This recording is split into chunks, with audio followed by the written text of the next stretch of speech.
Un autre point important, c'est qu'il faut dénoncer l'extrémisme sous le couvert de l'islam.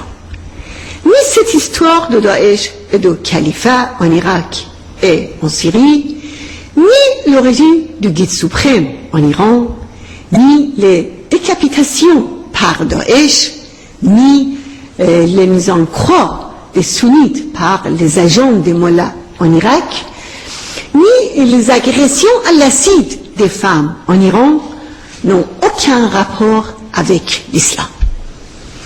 Ce califat qui a été annoncé il y a quelques mois sous le nom de l'islam est au pouvoir depuis plus de 30 ans sous une autre forme dans mon pays en Iran. L'islam est la religion pure du prophète Mohammed. C'est l'unicité et la clémence, la justice et l'égalité. C'est la religion de la liberté et de la tolérance, la religion du pardon et de la consultation dans toutes les actions. Et le problème se résout en ceci. Pas de confrontation entre les fidèles de cultes différents comme les chiites et les sunnites, mais une confrontation entre deux conceptions opposées de l'islam. De notre point de vue, l'islam est la religion de libre choix. Et il est impossible de trouver la foi dans l'islam sous la contrainte. Comme le souligne le Coran, le plus haut critère humain est la liberté.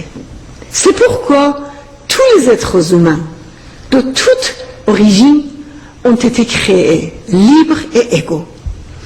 Priver une personne de liberté et d'égalité sous n'importe quel prétexte va contre les lois de la création et l'islam authentique.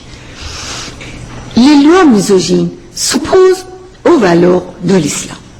On ne peut priver personne de sa liberté, de sa sécurité, de sa dignité et de sa vie.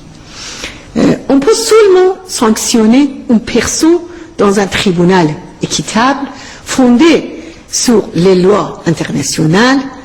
Pour nous, il est important de respecter les conventions internationales, surtout la Déclaration universelle des droits de l'homme. Nous respectons le principe de la séparation de la religion et de l'État,